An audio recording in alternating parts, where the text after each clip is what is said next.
In response to U.S. border security measures, Manitoba will begin offering an enhanced driver's license as an affordable and secure form of identification for travelers.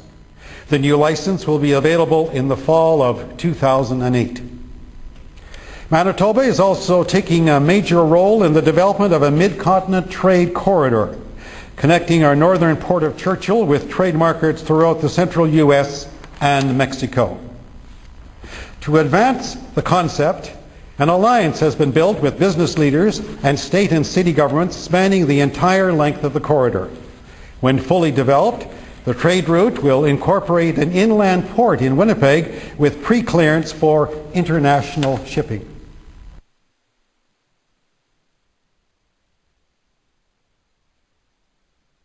Thank you. As you three leaders meet here, there are a growing number of people in each of your countries who have expressed concern about the Security and Prosperity Partnership. This is addressed to all three of you. Can you say today that this is not a prelude to a North American Union, similar to a European Union? Are there plans to build some kind of superhighway connecting all three countries? And do you believe all of these theories about a possible erosion of national identity stem from a lack of transparency from this partnership? Thank you for... Well, let me begin. And I guess I've read some things from my opposition in Canada. I'm not sure these are generally expressed concerns, but a couple of my opposition leaders have speculated on massive water diversions and superhighways to the continent, maybe interplanetary, I'm not sure as well.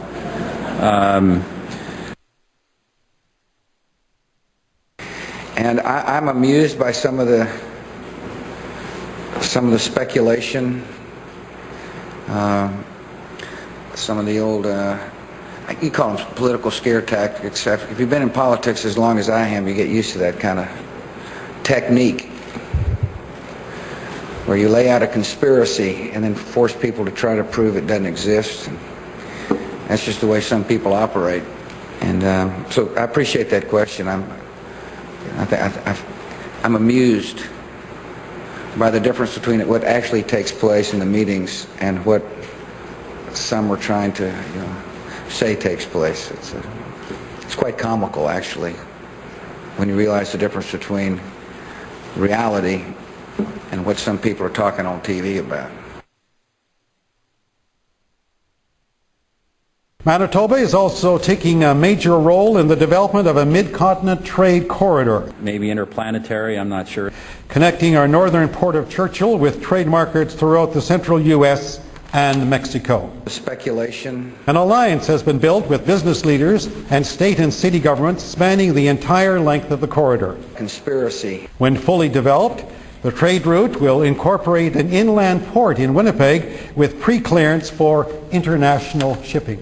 Maybe interplanetary, I'm not sure. Conspiracy. Maybe interplanetary, I'm not sure. It's quite comical, actually, when you realize the difference between reality and what some people are talking on TV about.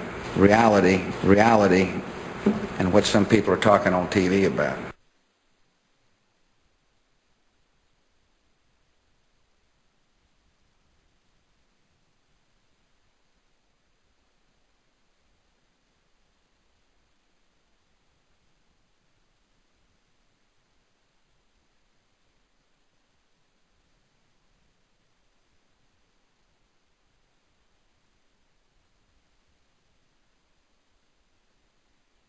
The United States is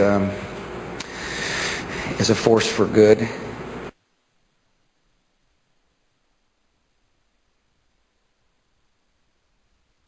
Terror must be confronted. In the years that followed, terror struck Bali in Indonesia, Madrid in Spain, and London in Great Britain, and security forces in many countries, including Canada, to kill, maim, and terrify as many people as possible.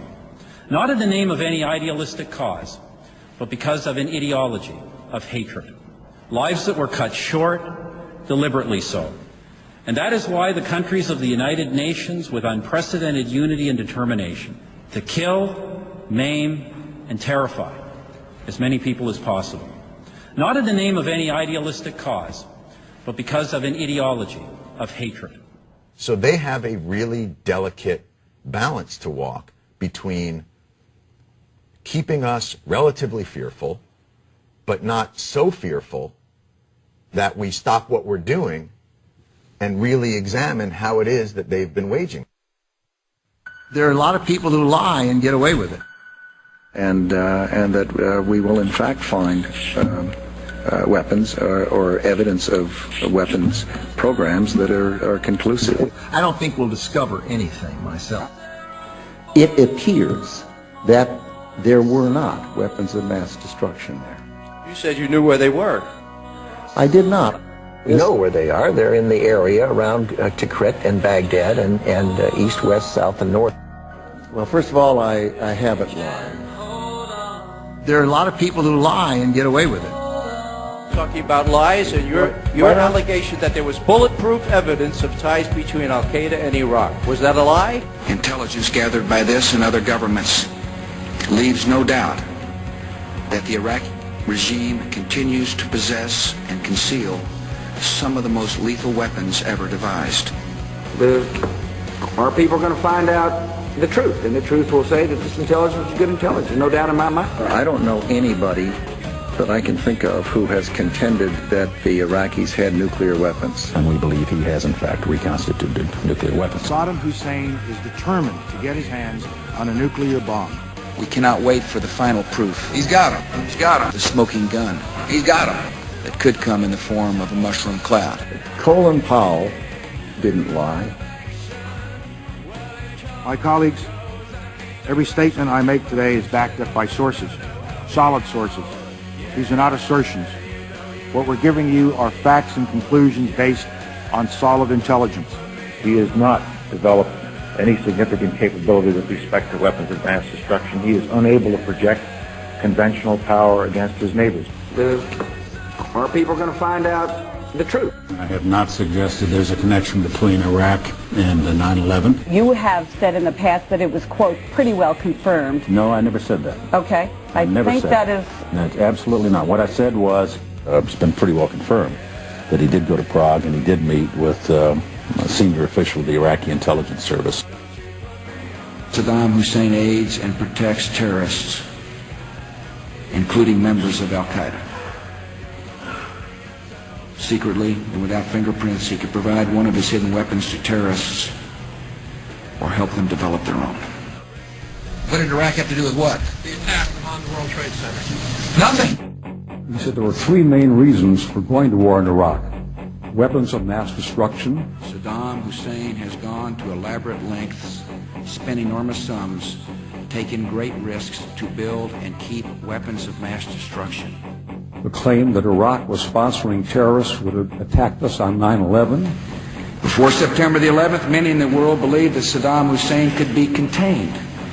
And that Iraq had purchased nuclear materials from Niger.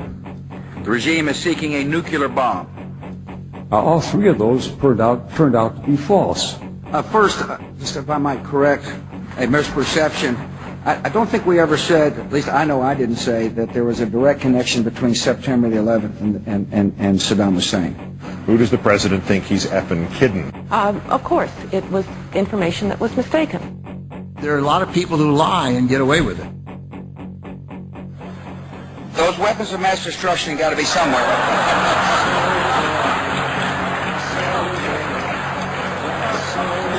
Nope, no weapons over there.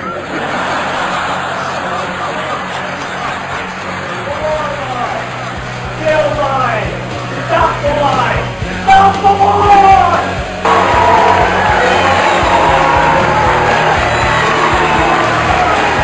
It is a clear violation of the law. When will the government stop serving up nonsense and demand some real accountability from the Prime Minister's own staff? Stop making the honorable government house leader.